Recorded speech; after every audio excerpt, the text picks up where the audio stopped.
Plaintiff Sheila Raines says the defendant is her son, and she feels guilty because she hasn't been a good role model.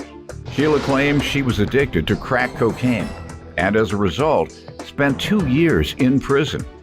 And the defendant eventually became a heroin addict. Sheila's suing her son for an unpaid loan. Defendant Joshua Hill says in high school, he started messing with pain pills. And once those became too hard to find, he started using heroin. Joshua claims he's been sober for a year, and he insists Sheila forgave the loan she's suing for today. Start with you. Well, first of all, I want to say I love my son. I hate that it's come to this, but I feel somewhat guilty because I've not always been a very good role model for him. I got mixed up with the wrong guy, introduced me to some bad things some years ago, crack cocaine, to say. And long story short, I went to jail, enrolled myself into a class, and I've been clean. In jail? Yes, sir. And I've been clean ever since. That's How long 10 has years. that been? 10 years. Good. And it's been rough. How long were you on drugs? For almost 7 straight. How old was your son then? He was 2. Defendant. 3. 2? Yes. So from age 2 through 9, Yes. you were neglectful of him? Yes. Was he ever removed from the house? He was. For how long? For almost 2 years. The 1 year that I was doing the time, the 6 months, and then I was in work release. And then the day that I got out of jail, the day I got out, I got the kids, I got them back. I mean, it was a struggle. We lived in a hotel where I, begged them to let me stay and work. And that's how I kind of started establishing myself again and just started How many over. children? I have 3. What are their ages? Michael is my oldest. He's now 27, going to be 27. And my daughter's 19, going on 20. His name isn't Michael. Joshua. Okay. He's the middle. Got it. In your opinion, how's he doing? I think that he's doing really well now, but when he started high school, he started experimenting. He started messing with pills, and then pills led to what I think is the worst drug you can do. I mean, not that any's better than the other, but it's just an epidemic with the heroin. It's scary. All right, sir, let me get some background from you. Despite all of our upcomings, a rocky start, I love my mom the most. I mean, we've had a great life. Good. My sister, my brother, we've never wanted for anything or Good. had to ask. We had it for sure. Mm-hmm. In high school, I started messing around with pain pills, and it escalated quick to heroin. How quick? Pretty quick. I mean, as soon as I couldn't get a hold 6 of months, 1 pain year? pills, at least a year. Okay. What type of pills did you start out with? Watson's, What are Vicodins, those? That's Vicodin. one. Oh, Vicodin. Yes, sir. Then what? Well, I mean, just whatever. Opioids Nothing I could else really get a hold between of. Vicodin and heroin? Oh, yes. Whatever opioids. Like I tried morphines or Roxy. I started doing heroin because I couldn't find it, and heroin was always there. I mean, And cheaper? yeah, definitely cheaper, but it comes with a price, I guess you'd say. Severe addiction? Yep. Is the addiction more severe than pills? It's kind of the same. I said pills are almost worse because they trick you into thinking that you got it. They think it's better. They make you think it's prescribed, so it's better, but it's Got it, because this comes from the pharmacy. It's the same thing, So right. it shouldn't be that bad. All right. So I can take it, and it's only pills. You're not sticking anything in your arm, so it's not that bad. And you think you're safe, but instead you get addicted, and from there, that addiction turns to heroin, which is cheaper and more readily available, I think, isn't it? More accessible Definitely. It to was get there heroin. all the time. You could always get that. Huh? They say, yes, sir, you could always get heroin. Could have got that from the beginning if that's the way I wanted to go, but yeah, it's definitely there readily. But pills, that type of addiction is less painful, because with heroin it's very painful. You go through a lot of physical changes, the sweating, the soreness of the entire body, vomiting, right? Yes, sir. So do you do all that with opioid pills? We wouldn't got to the point, yes, sir. Okay, all right. I just wanted the public to know what the young folks, older folks, and whoever, what they have in store for them when they think they can pop Vicodin, Roxy's, Oxycontin, and the other, and think that since it's coming from a pharmacy, it's going to be all right. All right. Thank you for informing us. And have you overcome that addiction? Yes, and sir. so when? It's August 2016. How? That's over a year. Good. It was a couple things I decided in my life. I feel like everybody comes to a point where they have to decide, is this what they're doing? Hit bottom. Mm-hmm. Yeah, I guess, yes, sir. You decided, is this the path I'm going? And I decided it wasn't. I decided I would like to see a baby smile and also feel that smile, feel pride or feel happy because of the baby smiling. Good. All right. And tell me about the loans you're suing him for. Well, Josh needed some money. His transmission went out on his car, and I've never really been able to help out very much financially, unfortunately. So I did have a little bit of money put back from my taxes, and I loaned it to him. When? It was February of this year, February 6th. Mm-hmm. Okay. And he acknowledged that he owed it to me, but he just kind of gives me the runaround about it. When was he to repay it? Just start paying me back. It really didn't happen. Now it's in February. How much has he paid you? Anything? No. Obviously, you're suing him for $22.86. And Right. last time you spoke with him about it, what has he said? He said, I get paid tomorrow. Okay. That's what he said the last few times. All right, sir. She dismissed. She told me that I didn't have to pay the loan because she knew I was in my I lost my job. When did she tell you that? Well, I lost my job in March, so it at least was.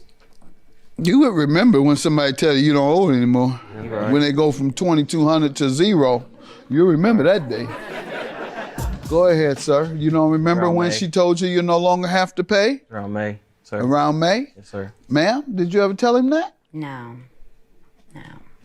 How can you prove it? Well, Give me the scenario. Where were you at? What was said? we was texting on the phone. I told her about how I lost my job and what had happened, and she took pity on me, I guess. Okay? I should have got it in writing, I guess, but You don't have those texts? no, sir. Ma'am, that never happened? You don't have any texts with the exchange of conversation regarding the loan? I do, but nothing to do with Let's see me what you forgiving. have then. Thanks. February 14, you have highlighted. Calm down, Mom. I'm working. I get paid tomorrow, and I'll give you something then. But none of it came at any point. So, sir, she has evidence that gives me the belief that she's met her burden of proof, and that is preponderance of evidence. You have no evidence to refute it. Judgment for the plaintiff. Have a good day.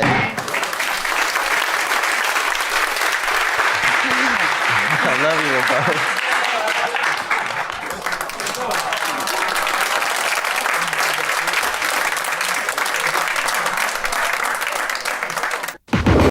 Plaintiff Kevin Fryer says the defendant is his aunt, and after he moved in with her and her husband, the co-defendant, he realized they were both meth addicts.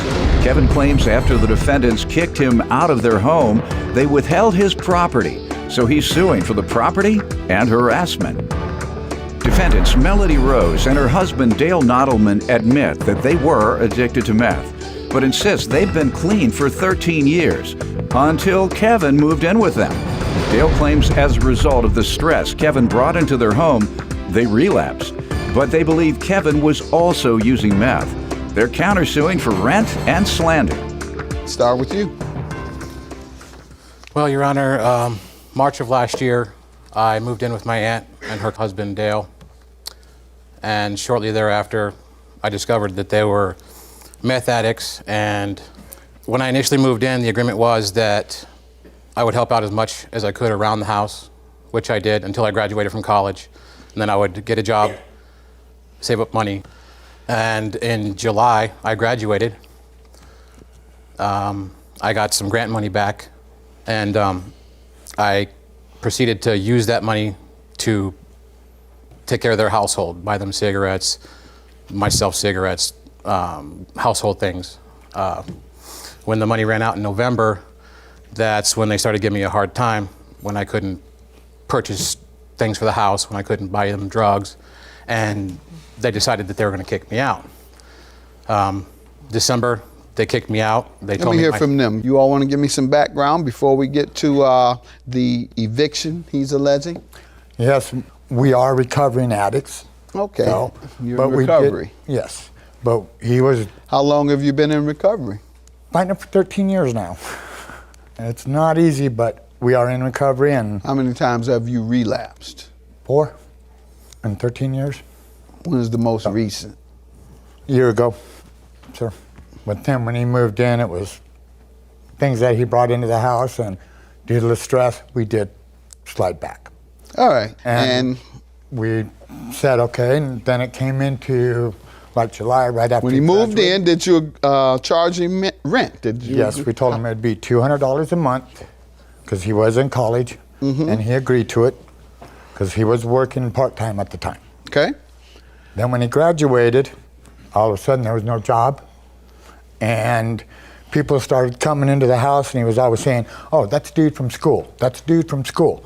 And when they start showing up at midnight, I don't think dudes from school come over at midnight and stuff like that. And then we finally told him, hey, you've got signs, we've been there, we've done it, you've got signs that you're still doing it. Signs that he was doing what? Meth. He up all the time, always gone, be up 3-4 days in a row, and then crash for 2-3 days. You think he's still using meth? Yes, sir. As of in December, I do believe so. Do you know how a person looks when they use meth? Yes, sir, I sure do. High calorie meth. Yes, sir. You say high calorie meth. Yeah.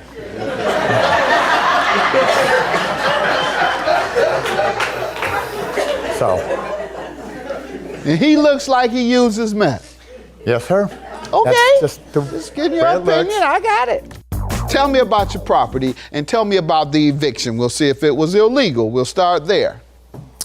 Well, when I initially left, it was to go visit my mother because she had just moved back into town from Ohio. And shortly after I went to go visit my mother, they texted my mother and myself saying that I couldn't come back. Did they say why? They said they were tired of me and that I was taking advantage of them. Okay. And They didn't give you 30-day notice. No. Did they change the locks or take your key? Yes, I had a key, but they did change the locks, yes. All right, you all changed the locks without notice? No. You gave him notice? Yes, we did. How many days? How long? We started to tell him he had to leave Started to. When did you actually? in January 16th. When did he leave? December, well, he was actually out December 15th. December comes before January. Yeah, and December is when he left and stayed with his mom. And we thought, and then after January is when we changed the locks, thinking that he said, I'll be back. When did you give him notice that he had to move out? October.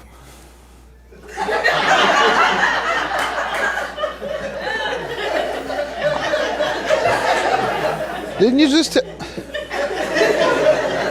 Didn't We you tell him? started I in October. thought you told him when he went to see his mother. We started to tell him, and that's why I was over at his Started mom's. to, but you Yes. changed your mind. When did you last speak to him about getting your things? That'd be, And what did he say when you did? he said my stuff was gone, that I had nothing there, I had no reason to Gone come back. as in what? Threw him out? He told my mother that it was given away to a charity.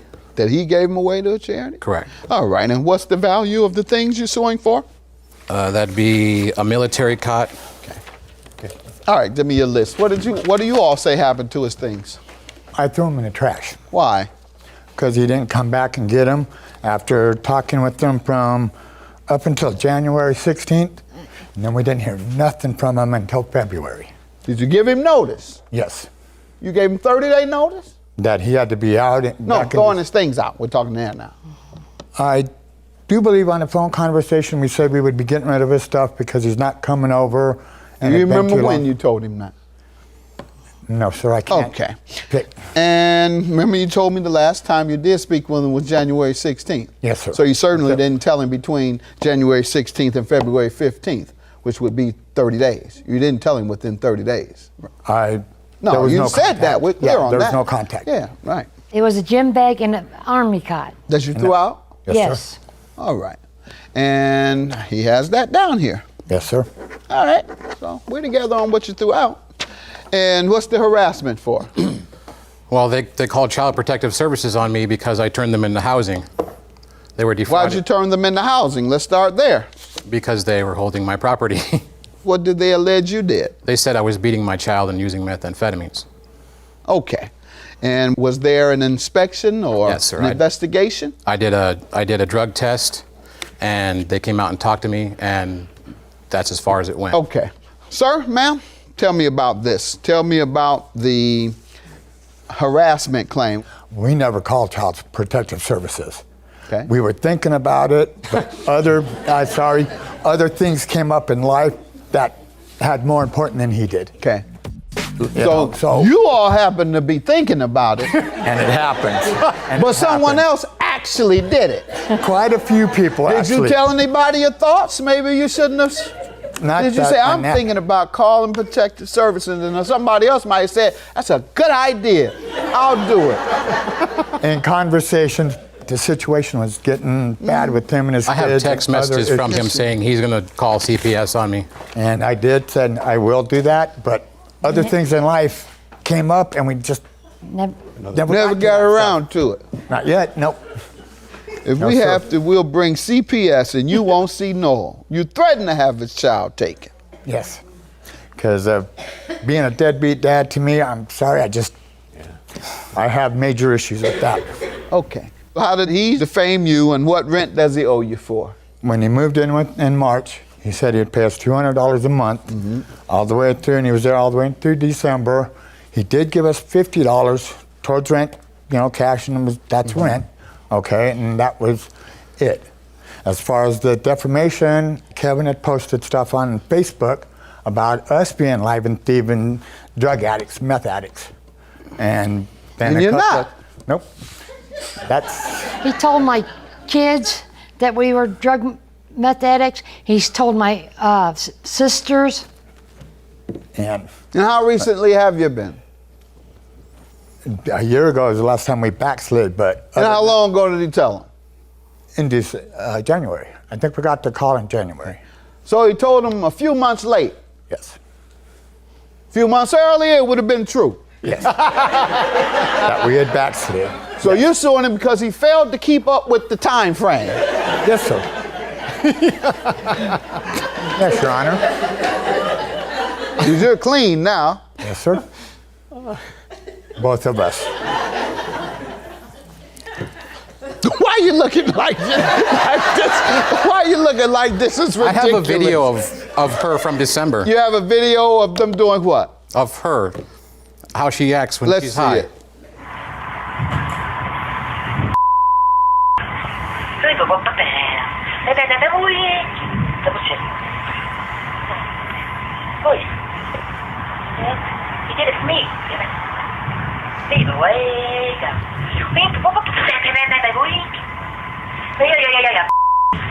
I was playing a game. Playing the Wii game, getting mad at it. You're speaking a different language, too.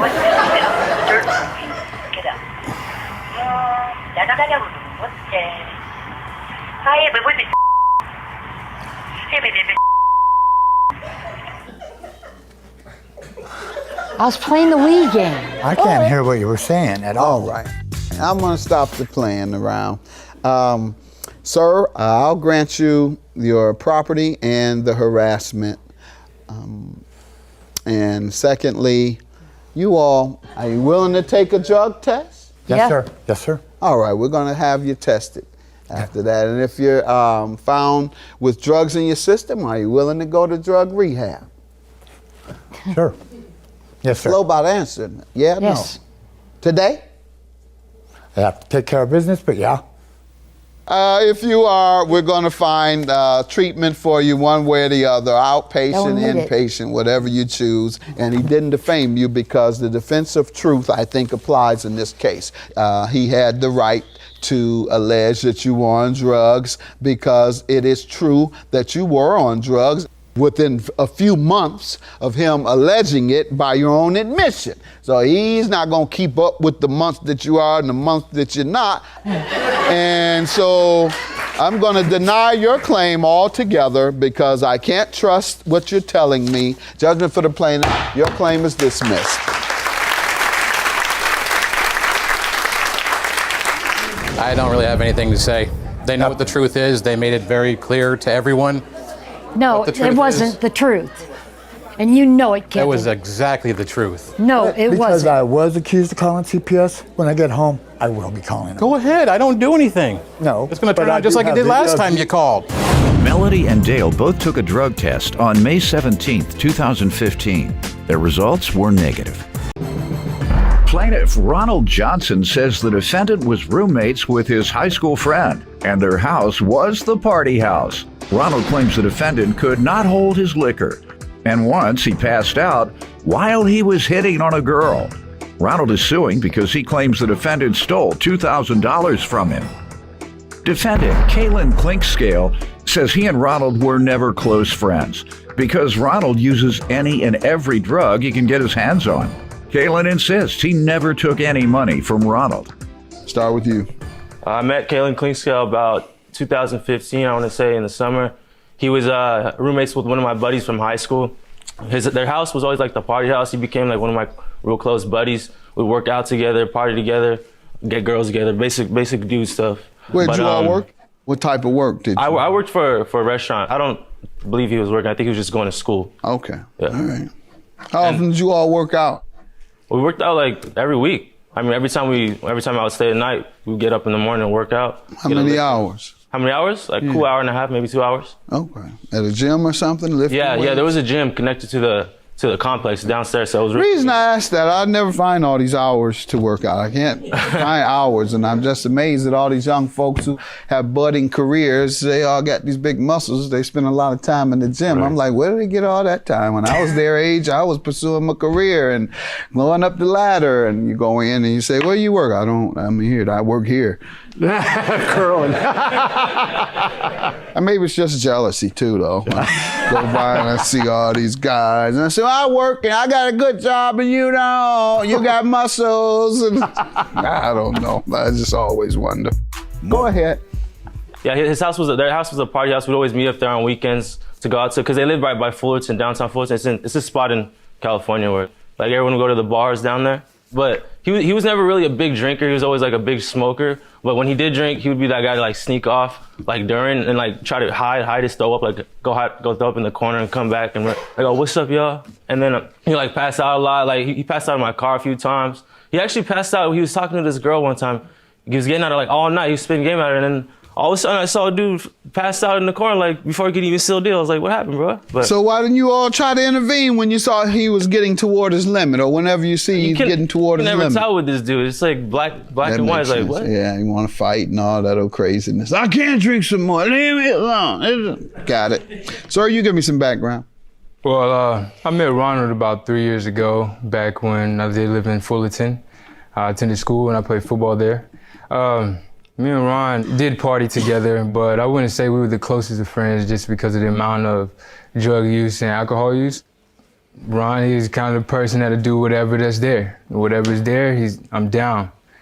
Coke, weed, any kind of mind-altering substance, it was all game. And so that's just not necessarily my kind of crowd, I guess you would say. As far as the extensity of it, I remember there was a night where he came and we invited him over with some friends, and he was coked out, drunk, and him and my roommate got into it for a little bit, and my roommate kicked him out. And he kicked him out into the hallway. And in retaliation to kicking him out in the hallway, he broke our door in. And confronted my roommate, and once he confronted my roommate, he started breaking liquor bottles, and then he spit on my roommate. And Yeah. pretty much after that whole incident, I kind of distanced myself from Ron. Okay. Now, what are you suing him about? I'm suing about, I sent him money through, I believe it's online, it's like an online banking type thing, it's called Zelle. Because when he came back from Alabama, he would stay the night at my house and stuff, so we were always like hanging out and stuff. So I lost my debit card and my ID, so I couldn't go and pull out cash from the bank. So he was like, yeah, I was like, I need somehow to get it out. And he agreed for me to send it to him so that I could retrieve the money, I could get out and use it for the weekend or for my personal use and whatnot. $2,000? $2,000, yeah. You're a pretty big spender. I mean, I needed to pay some bills too, so. Oh, okay. Yeah. Go ahead. But yeah, I sent it to him. He sent me some statement from his bank, a text message or something like that, saying it's gonna take 3 to 5 business days. First of all, it said Ron Johnson, which is not even my legal name. It said Ron, and then yeah, I believed him because like he always came over. I trusted him. He was a dude I actually trust. Like he was a good guy. So what did happen? What did you find out happened? I waited the 3 to 5 business days. Even after that, I even gave him more time. I was like, hey bro, like what's going on? Like I asked him, I was real calm about it. I stayed cool about it. I asked my friends like, hey, you think he would actually do that? But I waited the 3 to 5 days, still nothing. And he was like, oh, maybe it's because I have a joint account with my family and whatnot. Blah blah blah. Something got mixed. It got lost in something. But then I got the statement from my bank in the mail and on my online banking saying that he received it successfully. It says his name, the amount. You have it? Let's see it. Yeah.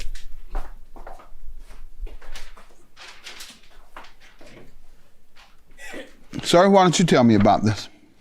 Well, Ron actually randomly texted me a day saying to check my account. He tried to transfer me $2,000 into my account. Well, I checked my account and never saw that $2,000, but I did receive an alert talking about fraudulent activity being done to my account. And due to that fraudulent activity being done to my account, I had to create a whole new, they closed that account. After the 2 to 3 business days of them saying that, they called it a third-party transfer. And so due to that, after those 2-3 business days, after the 3 days, I called my bank and they told me that they never saw the money get into my account, but there was a fraudulent alert on my account due to that third-party transfer that I didn't approve of. And so with that being said, I had to create a whole new different account just because of $2,000 that when he claims he sent me that I never received. You have any of that on paper, a letter or anything that you mentioned? You talked about all the bank stuff. I just have my inform you of bank statements. Fraud alert in particular. No, fraud alert. Let me see the part that describes the fraud alert. I actually do not have. I know you don't. This says you received the $2,000. This from Citibank, and therefore I'm going to hold him liable. Have a good day. Judging for the plaintiff.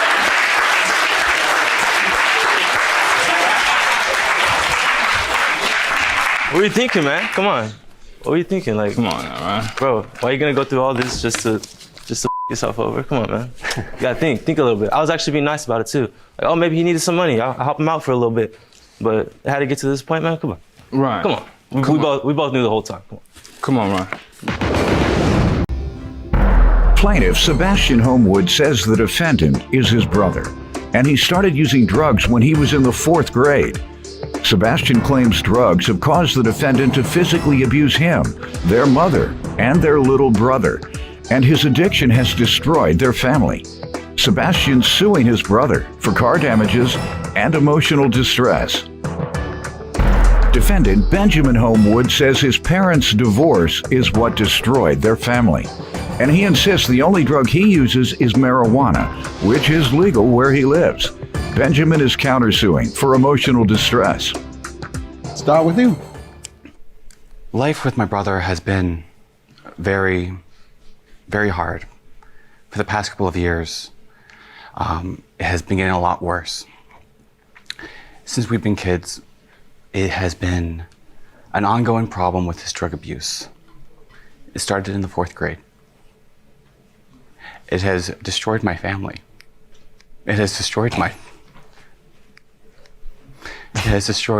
Why are you laughing? Your Honor, I'm laughing because he said I destroyed the family. The family is broken because of the divorce. Who's divorced? My parents got divorced when I was about 5 years old. Okay. And all right. So go right ahead. He says it's because of the divorce. What makes you think it's because of him? All the energy that could be going towards me and my siblings has always been towards Ben. Rehab, juvenile detention. I've never been to rehab, excuse me. Maybe that's the problem. He's never been to rehab. Go ahead. Very well might be. Living with him has been an ongoing problem with me and my family. He has been physically abusive to me, my mother, my little brother. He has used us and abused us in any kind of way you can think of. And it hurts that it has to get to this point. What type of drugs has he been on? From what I have known, it has been cocaine and marijuana and psychedelics. And the coke and the psychedelics, how long you think that's been? I don't really know, but I know it started when he was not even out of elementary school when it came to smoking cigarettes and drinking. And when he got into middle school, I know he started to smoke pot. And then when I moved out here to Colorado with my family, I ended up finding out that he had a whole bunch of mushrooms. At what age? That was in 2013. It has been... Yeah, I had you beat. I was smoking cigarettes at 8. Wow. I used to go behind the people in the projects who were smoking. I would follow them. When they throw that cigarette butt, I'd be all over that cigarette butt. 8 years old. That's young. 7th grade, we were already drinking wine, so when they brought out the weed, there you go. That's right, he say, that's what he did. They did the same thing? It's normal, you know, I saw my father smoking cigarettes, Your Honor. 13 years old, I'm just like, saw a cigarette, smoked it, and I smoke cigarettes, and I smoke marijuana. I live in Colorado, okay? It's legal, I'm not doing anything wrong. That's why I didn't mention that. I said coke and psychedelics. Honestly, I don't know where that's coming from. I mean, my brother, I know that he actually did eat some mushrooms, and I think that might have had some effect on his brain. So I mean, that's... I haven't finished what I've had to say. Go ahead. Please. I actually have video evidence of that as well. Okay, there you A few go. years ago, there was an incident with him, and he stripped basically naked and ran across the street in our little town. That's Get Naked Crack. He was on crack, not coke. He was on crack. He was on crack. There's definitely a Get Naked Crack out there. No question about it. I'm dead. Oh my God. Screaming at the top of his lungs, you everybody. I'm sorry for using that language. But those are the words. You would think that's psychedelics. That's crack. There's a certain, I don't know which form or how, or maybe it affects certain people like that. And so if you mix a psychedelic with crack, you're going to get naked and run out in the street. So that might explain that. If it's true. Yeah, and I have an example of Go ahead. an incident with him when he did a line. I caught him. The lines don't make you run out in the street naked. This That's is something crack. different. Go ahead. So I caught him one day making out with my mom's friend. And then he got angry at me when I joked about it to him. But he went in and did a line and then came back at me, threatening my life with a screwdriver, saying he's gonna stab me in the eye. All right, what video do you have to get some indication of his drug abuse? You heard him, he only smoked cigarettes and pot. You've never done psychedelic drugs or cocaine, which is what he's accusing you of? I mean, no. How about heroin, Never, opioids? never. All right, good enough. Let's see.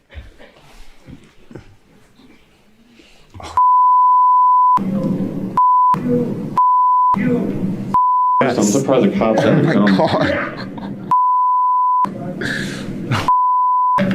Okay, I can explain what's going on here. There go the pants. There go the pants. Dead. Okay, that's great. I'm actually happy that that video got aired because I had gone to work and it was after New Year's Eve and Bad day at work.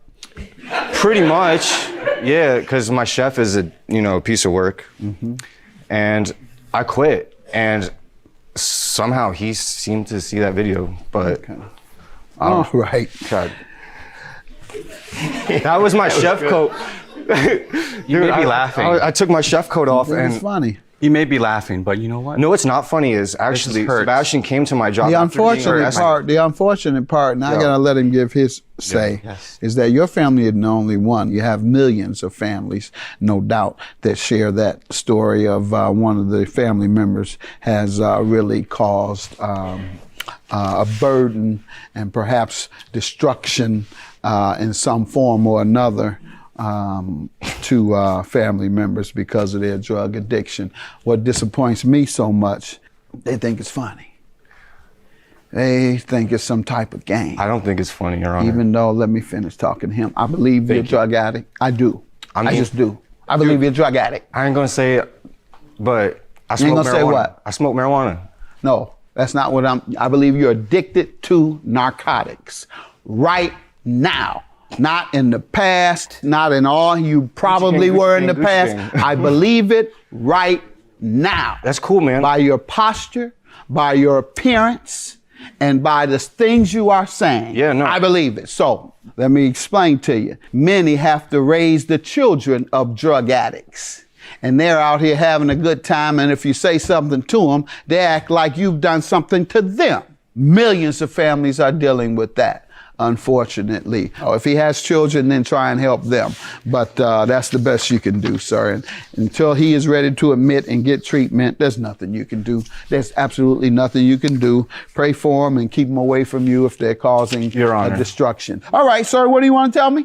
Your Before Honor. we get to the car damages? Yes, sir. I'm sorry we got off on the wrong foot real quick. I don't want you to take his side or Okay. my side. I want to be totally biased right here. Like, forget about the drugs. That's bull. Okay. My brother, definitely, we just don't get along. Okay. And I extracted myself from the situation. I don't live with him anymore.